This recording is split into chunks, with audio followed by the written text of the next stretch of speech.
They don't fall out of the sky. They don't pass through a membrane from another reality. They come from American parents and American families, American homes, American schools, American churches, American businesses, and American universities, and they're elected by American citizens. This is the best we can do, folks. This is what we have to offer. It's what our system produces. Garbage in, garbage out. If you have selfish, ignorant citizens, you're going to get selfish, ignorant leaders. And term limits ain't going to do you any good. You're just going to wind up with a brand new bunch of selfish, ignorant Americans. So maybe it's not the politicians who suck. Maybe something else sucks around here, like the public. Yeah, the public sucks. There's a nice campaign slogan for somebody. The public sucks. Fuck hope. Fuck hope. Because if it's really just the fault of these politicians, then where are all the other bright people of conscience? Where are all the bright, honest, intelligent Americans ready to step in and save the nation and lead the way? We don't have people like that in this country. Everybody's at the mall, scratching his ass, picking his nose, taking his credit card out of his fanny pack and buying a pair of sneakers with lights in them.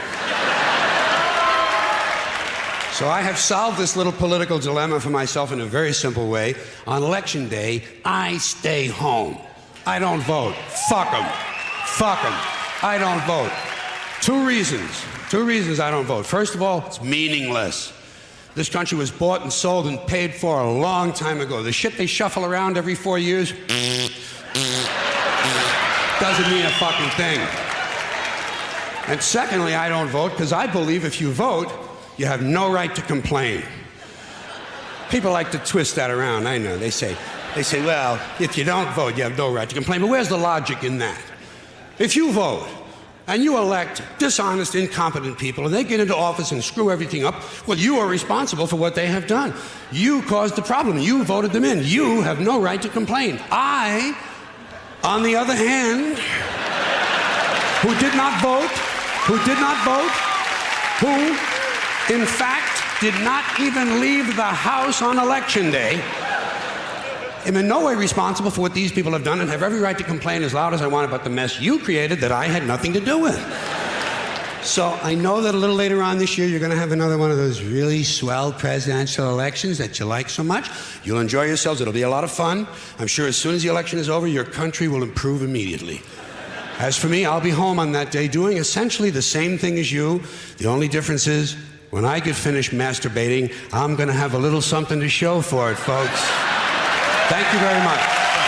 But if you talk to one of them about this, if you isolate one of them, you sit them down rationally, and you talk to them about the low IQs and the dumb behavior and the bad decisions, right away they start talking about education. That's the big answer to everything. Education. They say we need more money for education. We need more books, more teachers, more classrooms, more schools. We need more testing for the kids. And you say to them, well, you know, we've tried all of that, and the kids still can't pass the test. They say, don't you worry about that. We're going to lower the passing grades. And that's what they do in a lot of these schools now. They lower the passing grades so more kids can pass. More kids pass, the school looks good, everybody's happy, the IQ of the country slips another 2 or 3 points, and pretty soon all you'll need to get into college is a fucking pencil. Got a pencil? Get the fuck in there, it's physics. Then everyone wonders why 17 other countries graduate more scientists than we do. Education. Politicians know that word. They use it on you. Politicians have traditionally hidden behind 3 things: the flag, the Bible, and children. No child left behind. No child left behind. Oh, really? Well, it wasn't long ago you were talking about giving kids a head start. Head start, left behind. Someone's losing fucking ground here. But there's a reason. There's a reason for this. There's a reason education sucks, and it's the same reason that it will never, ever, ever be fixed. It's never going to get any better. Don't look for it. Be happy with what you got. Because the owners of this country don't want that. I'm talking about the real owners now. The real owners, the big wealthy business interests that control things and make all the important decisions. Forget the politicians. The politicians are put there to give you the idea that you have freedom of choice. You don't. You have no choice. You have owners. They own you. They own everything. They own all the important land. They own and control the corporations. They've long since bought and paid for the Senate, the Congress, the state houses, the city halls. They got the judges in their back pockets. And they own all the big media companies, so they control just about all of the news and information you get to hear. They got you by the balls. They spend billions of dollars every year lobbying to get what they want. Well, we know what they want. They want more for themselves and less for everybody else. But I'll tell you what they don't want. They don't want a population of citizens capable of critical thinking. They don't want well-informed, well-educated people capable of critical thinking. They're not interested in that. That doesn't help them.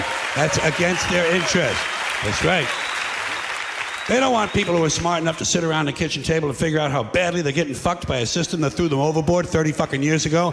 They don't want that. You know what they want? They want obedient workers. Obedient workers. People who are just smart enough to run the machines and do the paperwork and just dumb enough to passively accept all these increasingly shittier jobs with the lower pay, the longer hours, the reduced benefits, the end of overtime, and the vanishing pension that disappears the minute you go to collect it. And now they're coming for your Social Security money. They want your fucking retirement money. They want it back, so they can give it to their criminal friends on Wall Street. And you know something? They'll get it. They'll get it all from you sooner or later, because they own this fucking place. It's a big club, and you ain't in it.